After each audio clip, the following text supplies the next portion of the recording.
तो last class में हम लोग पढ़े थे, देखे थे texture view of component of well foundation और different shapes which are used for construction of wheel foundation, and from those shape we can read and learn how the circular shape is very important for the foundation of bridge structure or transmission tower which is constructed in contact with the water. तो ये सब हम लोग देखे थे। और आज आज के जो क्लास है उसमें देखेंगे कितने तरह के कंपोनेंट है, उनका क्या इम्पोर्टेंस है, और factor forces which are acting on the well foundation, forces acting on well foundation. तो फर्स्ट हम लोग पढ़ते हैं कि फोर्स कितने तरह के फोर्स है जो व्हील फाउंडेशन पे एक्ट करेंगे। तो फर्स्ट अगर फोर्स की हम लोग बात करें तो फर्स्ट फोर्स होता है सेल्फ वेट और self weight of well foundation. तो फर्स्ट फोर्स हो गया self weight of well foundation. Self weight first हो गया self weight of well foundation. Second अगर हम लोग देखें सेकेंड फोर्स, तो self weight of pier bearing and deck slab deck girder. Second self weight of dead load. Second यहाँ पे हो जाएगा, सेकेंड लोड इसको बोल सकते हैं। Dead load or self weight of super structure, it means deck slab और deck girder, bearing plate and pier. Third force traffic load. Third force इसको बोल सकते हैं ट्रैफिक लोड यानी या vehicle load.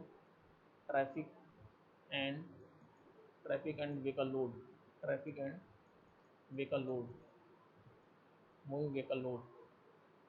And fourth seismic force or earthquake force।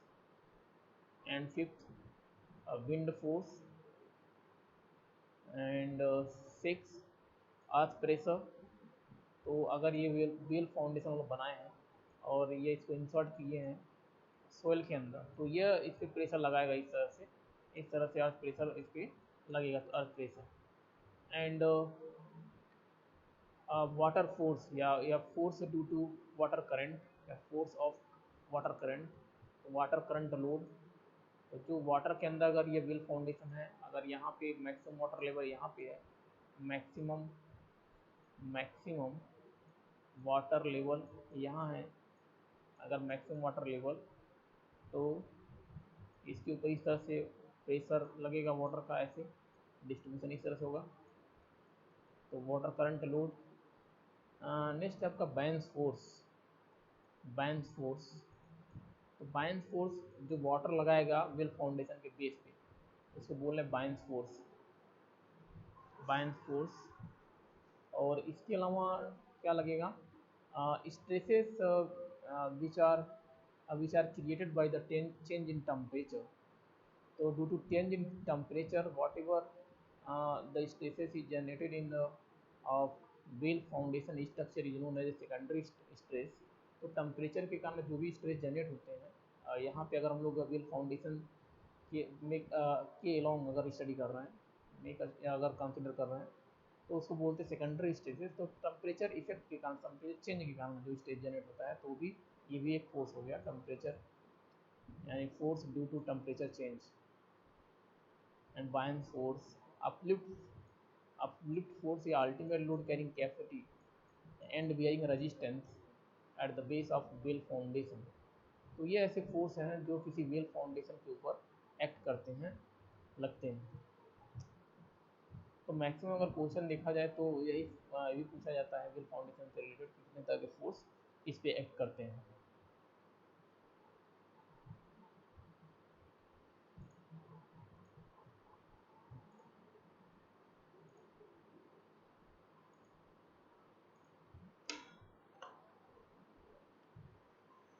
Next इसमें है इसके कंपोनेंट के बारे में। तो फर्स्ट कंपोनेंट बोल रहा है वेल स्टेनिंग का मतलब क्या है कि हम लोग जो भी वेल फाउंडेशन बनाते थे, वर्टिकल स्ट्रक्चर होता है आरसीसी का, वर्टिकल स्ट्रक्चर बना होता है दोनों साइड यहाँ पे। ये एक्चुअली देखा जाए तो हॉलो सिलेंड्रिकल होता है।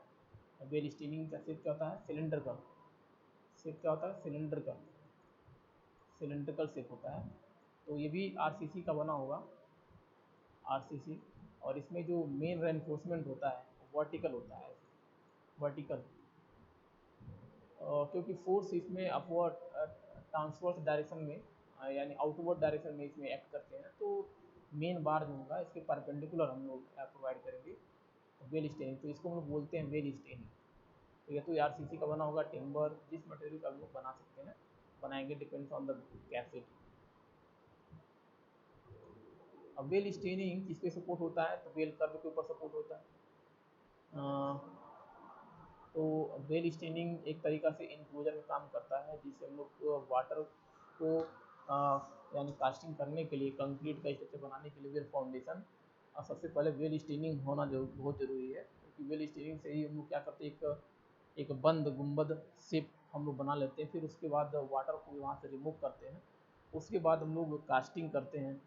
कास्टिंग करके जो भी आरसीसी का बनाना है तो आरसीसी का, और टिम्बर का बनाना है तो टिम्बर का हम लोग वेल फाउंडेशन बना पाते हैं। It act as a enclosure for the excavating of the soil for the penetration of the well. तो वही अगर हम लोग इसको बंद से बना दिए हैं, अब इसका जितना एक्सीवेशन का काम करना है यहाँ से कर लेंगे।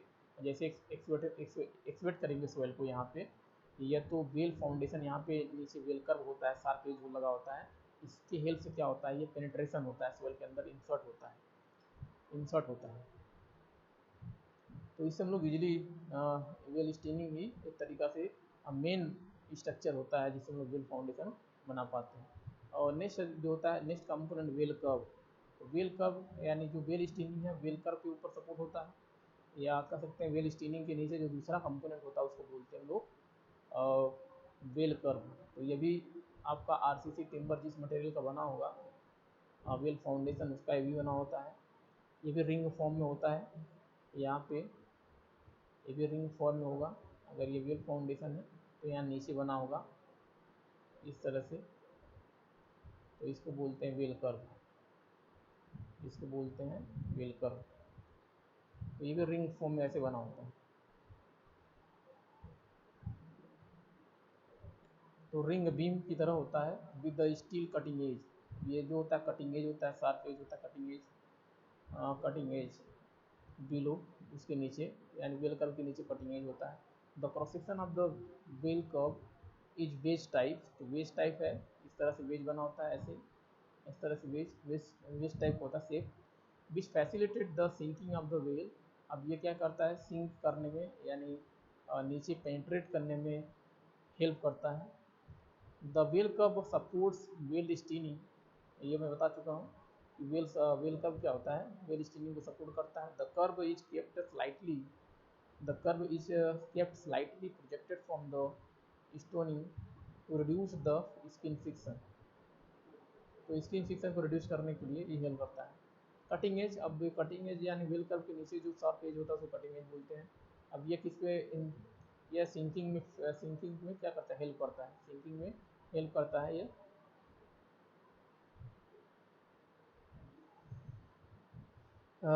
Into the soil. Bottom plug, यह बॉटम प्लग क्या होता है कि यह एक तरीका बेस होता है जो हम लोग स्टोन या सैंड सॉइलिंग से बनाते हैं, लेयर से बनाते हैं।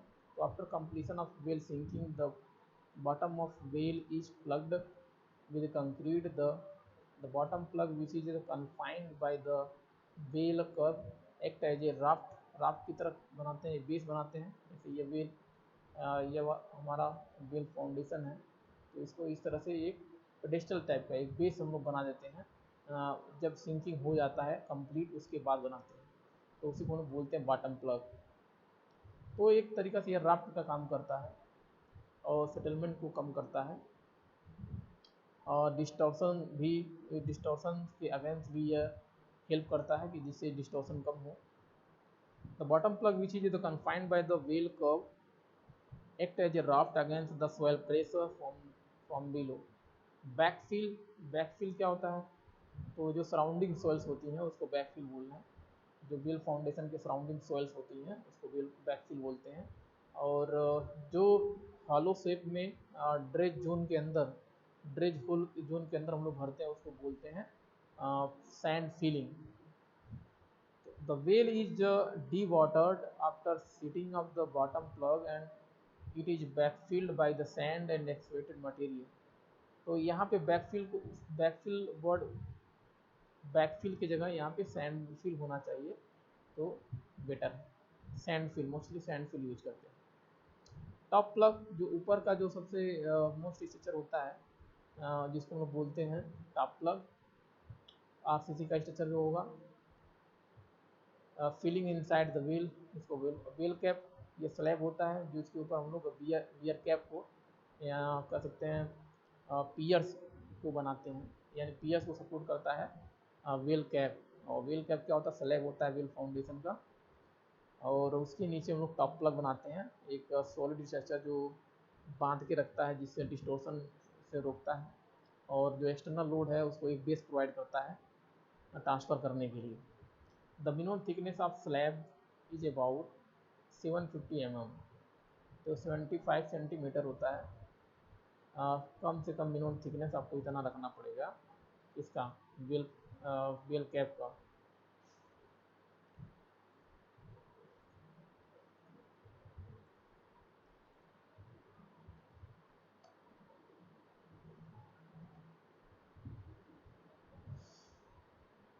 ड्रेज होल क्या होता है, ड्रेज होल ये वाली जो हॉलो शेप होती है, इसी को हम बोलते हैं ड्रेज होल। तो टॉप और जो टॉप और बॉटम प्लग के बीच में जो स्पेस बचा होता है उसको ड्रेज होल बोलते हैं। The dredge hole between the top and bottom plug is filled with the sand after sinking is completed.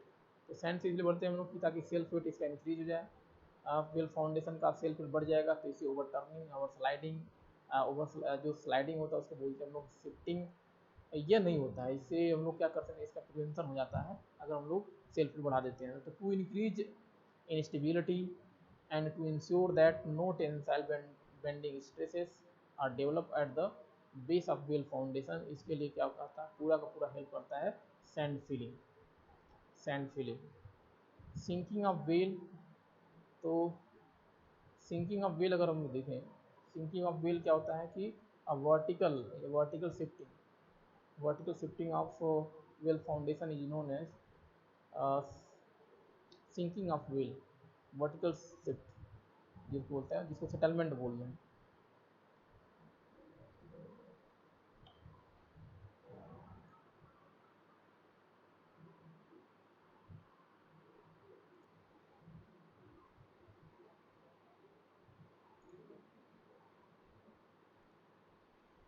Sinking of well, sinking of well means होता है अगर व्हील फाउंडेशन के लिए जो सेटलमेंट हम बोलते हैं, नॉर्मली वर्ड यूज करते हैं सेटलमेंट ऑफ फाउंडेशन, तो वैसे सिंकिंग ऑफ व्हील फाउंडेशन होता है। सिंकिंग यानी सिंकिंग हम लोग करते कैसे हैं, जैसे एक बेस या कह सकते हैं एक स्टेबल, एक स्टेबिलिटी हम लोग क्रिएट करने के लिए सिंकिंग होना भी जरूरी है व्हील फाउंडेशन का। तो सबसे पहले हम लोग क्या करते हैं, सिंकिंग ऑफ व्हील करना जरूरी है, उसके बाद जो है बॉटम प्लग ये सब हम लोग तैयार करते हैं, उसके बाद धीरे धीरे कंस्ट्रक्शन के ऊपर जाते हैं। तो स्टार्टिंग में सिंकिंग ऑफ व्हील होना जरूरी है। तो जैसे अगर कोई ड्राई रिवर है जहाँ पे हमें व्हील फाउंडेशन बनाना है, तो उस केस में ग्राउंड को हम लोग क्या करते हैं, एक्टिवेट टू 15 सेंटीमीटर, 50 सेंटीमीटर तक हम लोग क्या करेंगे, मिट्टी निकालेंगे इन रिवर बेड से। उसके बाद हम लोग कटिंग एज वहाँ पे प्रोवाइड करते हैं, कटिंग एज, और कटिंग एज उतने डेप्थ पे हम लोग प्रोवाइड करेंगे जितना हमें रिक्वायरमेंट होगा on the basis of capacity of well foundation. If the curb is, curve जो हम लोग जो उसके बाद हम लोग कटिंग एज के बाद बेल कर्व प्रोवाइड करते हैं, उसके ऊपर प्रोवाइड करेंगे। अब बेल कर्व हम लोग या तो अगर वाटर है वहाँ पे तो वाटर के ऊपर लेवल तक जाएंगे, वाटर के ऊपर भी हो सकता है, कि वाटर के नीचे भी हो सकता है बेल कर्व, तो डिपेंड करता है कि maximum water level, supply level कहाँ पर है, तो ये हम लोग प्रोवाइड कर देंगे। अगर वाटर लेवल अगर वाटर लेवल या कह सकते हैं डेप्थ ऑफ, या डेप्थ ऑफ फ्लो या डेप्थ ऑफ वाटर अगर ग्रेटर देन 5 मीटर है, तो उस केस में हम लोग क्या करते हैं, 5 मीटर ज़्यादा, तो उस केस में हम लोग सैंड आइलैंड, सैंड आई आइसलैंड प्रोवाइड करते हैं यहाँ पे बेस प्रोवाइड करने के लिए, बेस बनाने के लिए, बेस बनाने के लिए। तो यहाँ पे सैंड आइसलैंड याद रखेंगे, बनाना पड़ता है जब वाटर लेवल कितना होगा, वाटर डेप्थ या depth of flow greater than 5 metre, तो 5 मीटर से ज़्यादा है तो हम लोग ये प्रोवाइड करते हैं। नहीं नहीं सॉरी, अप टू होगा, sorry up to less than, है ना, less than in equals to 5 metre है तो उस केस में सैंड आइसलैंड को प्रोवाइड करते हैं। और अगर ग्रेटर देन 5 मीटर है तो उस केस में हम लोग कर्व हम लोग कहीं भी बना सकते हैं, उसकी आइसलैंड प्रोवाइड करने की ज़रूरत नहीं होती। तो यही लिखा है, water exceed 5 metre, built well curb in dry ground. तो बेल कर्व कहाँ बनाएंगे, ड्राई ग्राउंड के अंदर ही बना देंगे, and float it to the side.